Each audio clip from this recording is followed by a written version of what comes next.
Hello friends, स्वागत है आप लोगों का मेरे यूट्यूब चैनल एग्जाम शुरू पर। अगर आप सीटेट की तैयारी कर रहे हैं तो ये वीडियो आपके लिए बहुत इंपॉर्टेंट है। जैसा कि आपको पता है, ये आपका जो सॉल्व पेपर है, यानी जो 6 फरवरी आपका 2023 को एग्ज़ाम हुआ था, ऑनलाइन जो एग्ज़ाम हुआ था 6 फरवरी को, उसका आपका सॉल्व पेपर चल रहा है। ठीक है, आपको इसमें पता होना चाहिए कि आपको इसमें क्वेश्चन कैसे पूछे जाते हैं, यानी सीटेट में जो सोशल साइंस के जो क्वेश्चन होते हैं वो किस टाइप से पूछे जाते हैं।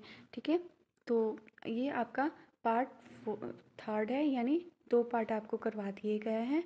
यानी जो सॉल्व पेपर है उसका 2 पार्ट आपको करवा दिया गया, ये थर्ड पार्ट है। ठीक है, तो अगर आपको मेरी ये वीडियो पसंद आए तो आप लाइक, शेयर और कमेंट करना ना भूलें। ठीक है, तो चलिए वीडियो स्टार्ट करते हैं। वीडियो देखने को मिले तो चलिए देखते हैं पहला जो 27 जो क्वेश्चन है वो। ठीक है, अगर आप कक्षा में प्रेयरी और वेल्ट पर परिचर्चा कर रहे हैं तो आप विश्व मानचित्र पर किस क्षेत्र को अंकित करेंगे। ठीक है, तो ऑप्शन नंबर ए है आपका संयुक्त राज्य अमेरिका और दक्षिण अमेरिका क्रमशः, बी ऑप्शन है आपका दक्षिण अमेरिका और कनाडा क्रमशः, सी ऑप्शन है आपका अमेजन बेसिन दक्षिण अफ्रीका क्रमशः, और डी ऑप्शन है आपका कनाडा और दक्षिण अफ्रीका। ठीक है, तो इसका राइट आंसर देखिए क्या होगा। राइट आंसर आपका हो जाएगा ऑप्शन नंबर डी, यानी जो ऑप्शन नंबर डी है आपका, ये आपका राइट आंसर हो जाएगा। कैसे?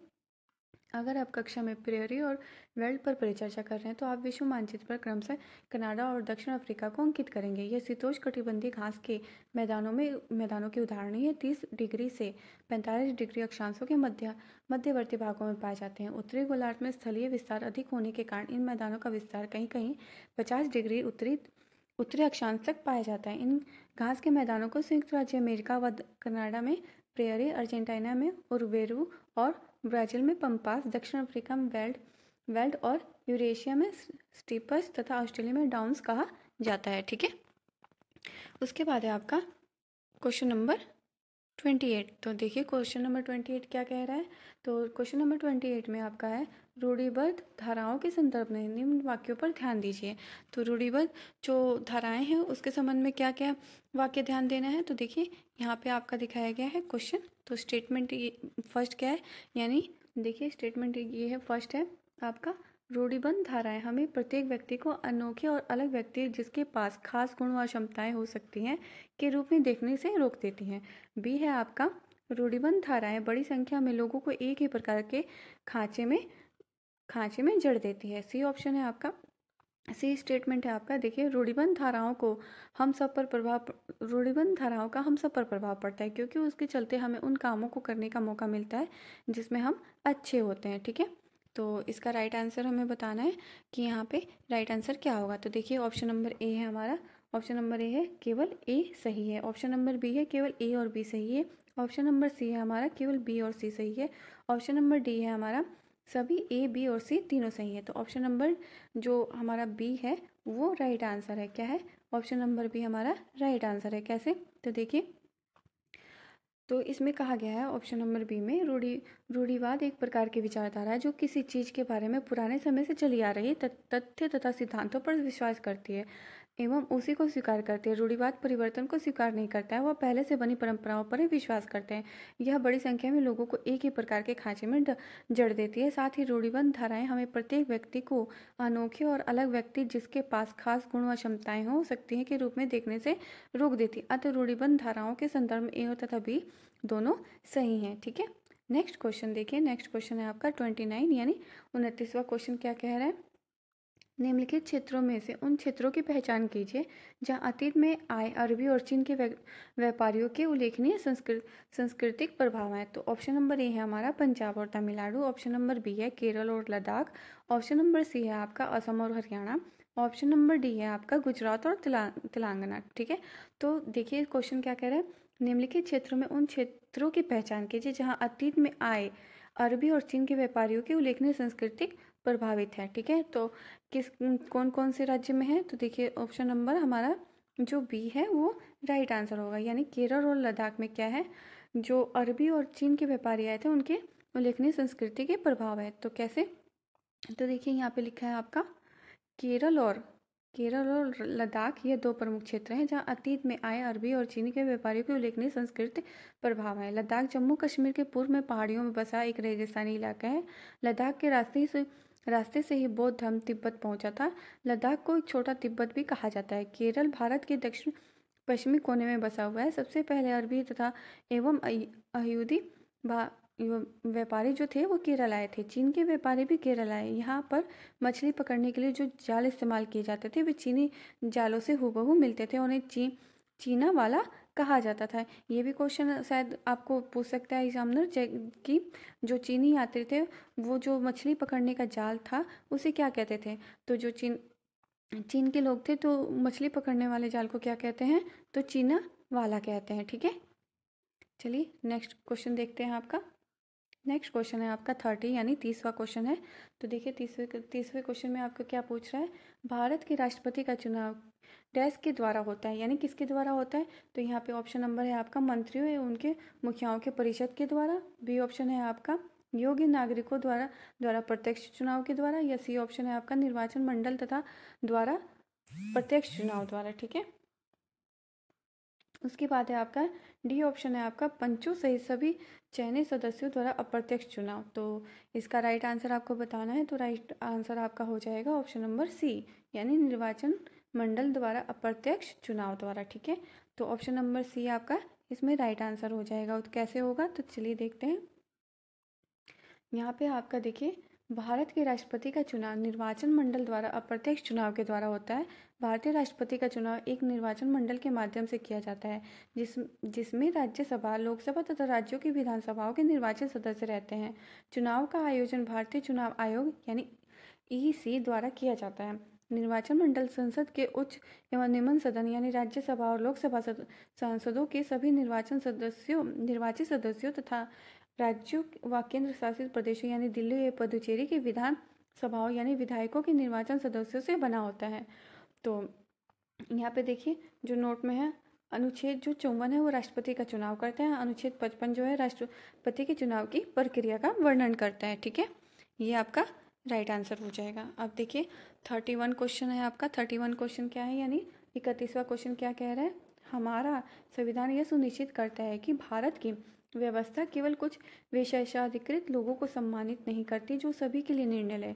यह सरकार के विभिन्न स्तर है जो संविधान से ही अपनी ताकत और अधिकार प्राप्त करते हैं। तो इसमें आपको राइट आंसर चूज करना ही है। भारतीय संविधान की निम्नलिखित विशेषताओं की व्याख्या करता है। तो इसमें आपको बताना है कि इसमें राइट आंसर क्या होगा आपका। ठीक है, तो ऑप्शन नंबर ए है आपका संघवाद, ऑप्शन नंबर बी है शक्तियों का बंटवारा, ऑप्शन नंबर सी है आपका धर्मनिरपेक्षता और ऑप्शन नंबर डी है आपका संसदीय शासन। ठीक है, तो इसमें राइट आंसर आपको ढूंढना है।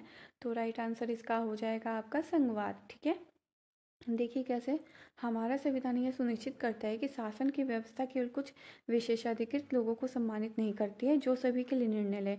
यह सरकार के विभिन्न स्तर है जो संविधान से ही अपनी ताकत और अधिकार प्राप्त करते हैं। यह भारतीय संविधान के संघवाद विशेषताओं की व्याख्या करता है। संघवाद मूल रूप से एक द्वैध सरकार प्रणाली यानी डुअल गवर्नमेंट सिस्टम है जिसमें एक केंद्र और कई राज्य शामिल होते हैं। संघवाद जो होता है वो संविधान की मूल संरचना के संदर्भों में से एक है। जैसा कि सर्वोच्च न्यायालय ने SR बोमई बनाम भारत संघ मामले में दोहराया था कि राज्य संघ के महज उपयोग नहीं है और संघ ही यह सुनिश्चित करता है कि राज्यों की शक्तियों को कुचला नहीं जाएगा। संघीय सिद्धांतकार KC वेयर के अनुसार भारतीय संविधान की प्रकृति अर्ध संघीय है। ठीक है, इसका ये व्याख्या है। ठीक है, अगला क्वेश्चन देखते हैं। अगला क्वेश्चन है आपका 32 यानी 32वां क्वेश्चन क्या है, पूछ रहा है। देखिए इनमें से कौन सी स्थिति भारत के एक शहर में आए प्रवासी मजदूरों की अवस्था को सबसे करीब से दर्शाती है। ठीक है, तो इसमें आपको बताना है इसमें कौन सी स्थिति है जो भारत के एक शहर में आए प्रवासी मजदूर यानी जो गांव से प्रवासी मजदूर आए थे उनकी अवस्था को सबसे करीब से दर्शाता है। ठीक है, तो देखिए इसका ऑप्शन नंबर ए है आपका बाबू शहर के मुख्य बाजार में एक पक्का दुकान का मालिक है जिससे वह पूरे वर्ष आय मिलती है। ठीक है, दूसरा है आपका राजन एक ठेले पर दिन में सामान बेचता है और रात होने पर उसी में सो जाता है। सी ऑप्शन है आपका जॉय एक नए शॉपिंग मॉल में ब्रांडेड कपड़ों का शोरूम खोलता है।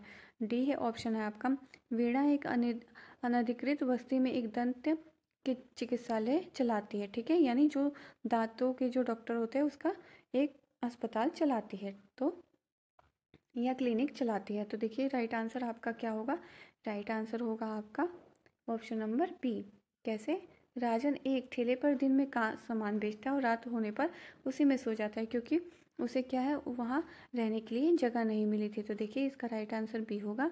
राजन एक ठेले पर दिन में सामान बेचता है और रात होने पर उसी में सो जाता है। यह स्थिति भारत के एक शहर में आए प्रवासी मजदूर की अवस्था को सबसे करीब से दर्शाती है। अपने मूल निवास स्थान से दूर आंतरिक अथवा अंतर्राष्ट्रीय सीमाओं के पार लोगों की आवाजाही को प्रवासन कहते हैं। अंतर्राष्ट्रीय प्रवासी श्रमिक अधिनियम 1989 में प्रवासी श्रमिकों को नियुक्त करने वाले सभी प्रतिष्ठानों का पंजीकृत होना अनिवार्य किया गया था, ठीक है। अब देखिए उसके बाद जो आपका क्वेश्चन है, क्वेश्चन नंबर है आपका 33 यानी 33वां क्वेश्चन। 33वां क्वेश्चन देखिए क्या कह रहा है आपको। तो 33वें क्वेश्चन में आपका दादन व्यवस्था के संदर्भ में निम्न कथनों पर विचार करें। तो ए है आपका, ये व्यवस्था भारत में बड़े उद्योगों में प्रचलित है। बी है आपका, इसमें व्यापारी कच्चा माल देता है और उसे तैयार माल प्राप्त होता है। सी है आपका, इसमें बुनकर अधिकतर अपने घर या कार्यशाला में कार्य करते हैं। अब इसमें आपको राइट ऑप्शन चूज करना है कि राइट ऑप्शन क्या है, ठीक है, यानी सही विकल्प का चयन करना है। तो ए है आपका केवल बी सही है, बी है आपका केवल ए तथा बी दोनों सही है, सी ऑप्शन है आपका बी तथा सी दोनों सही हैं, और डी ऑप्शन है आपका सभी ए बी और सी तीनों सही हैं। तो इसका राइट आंसर आपका हो जाएगा, राइट आंसर आपका देखिए ऑप्शन नंबर सी हो जाएगा। ऑप्शन नंबर सी क्या है, बी और सी दोनों सही हैं। तो देखिए बी और सी क्या है, तो बी और सी आपका है, देखिए यहाँ पे बी का है, इसमें व्यापारी कच्चा माल देता है और उसे तैयार माल प्राप्त होता है, ठीक है। और सी ऑप्शन है आपका, इसमें बुनकर अधिकतर अपने घर या कार्यशाला में कार्य करते हैं। अब देखिए इसकी व्याख्या देख लेते हैं, व्याख्या क्या है। तो देखिए दादन व्यवस्था में बुनकरों और व्यापारियों के बीच एक तादात्म्य संबंध स्थापित होता है। इसमें व्यापारी कच्चा माल देता है और उसे तैयार माल प्राप्त होता है।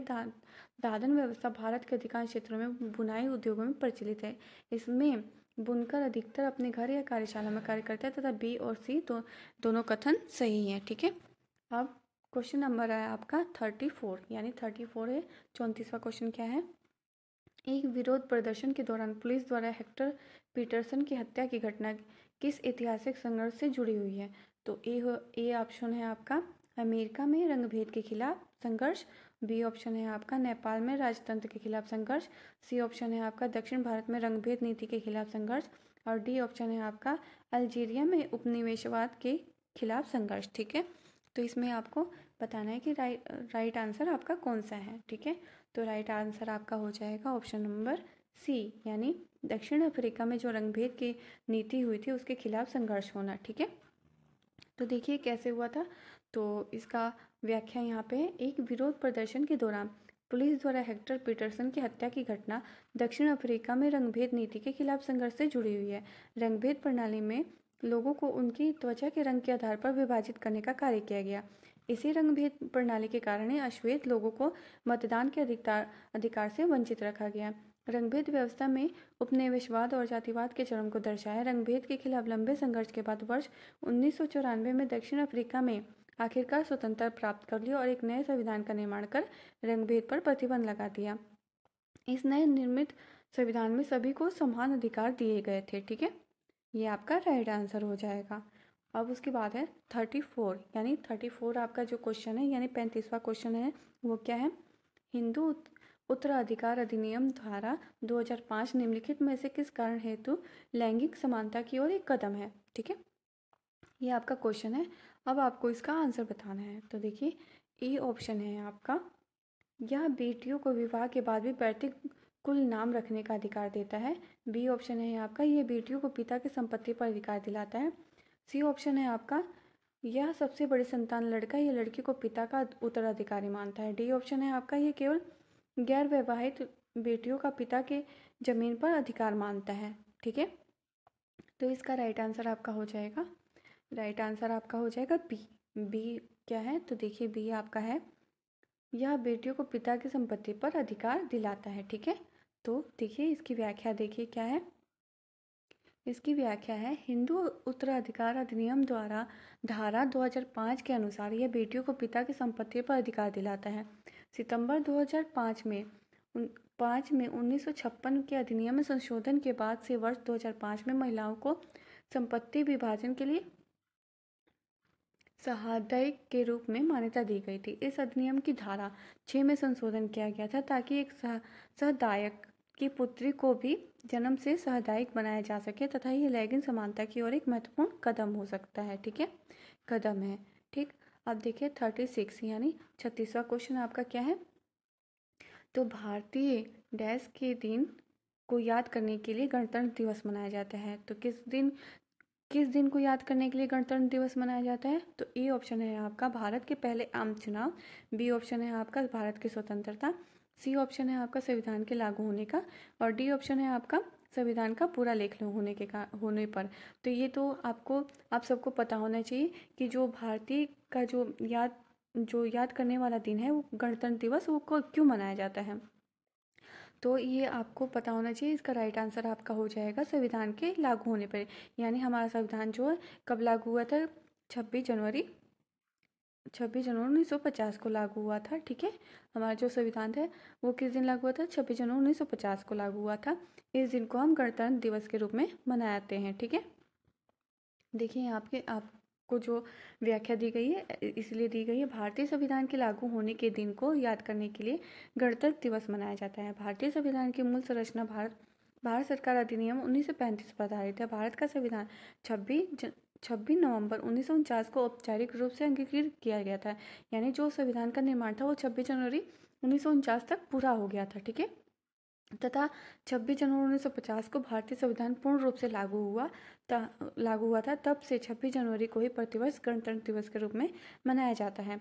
यहाँ पे आपका ये 10 क्वेश्चन कंप्लीट हुआ। आगे के 10 क्वेश्चन आपको कल 4th पार्ट में करवाए जाएंगे। ठीक है, तो अगर आपको मेरी ये वीडियो पसंद आए तो लाइक, शेयर, कमेंट और सब्सक्राइब करना ना भूलें। Thanks for watching.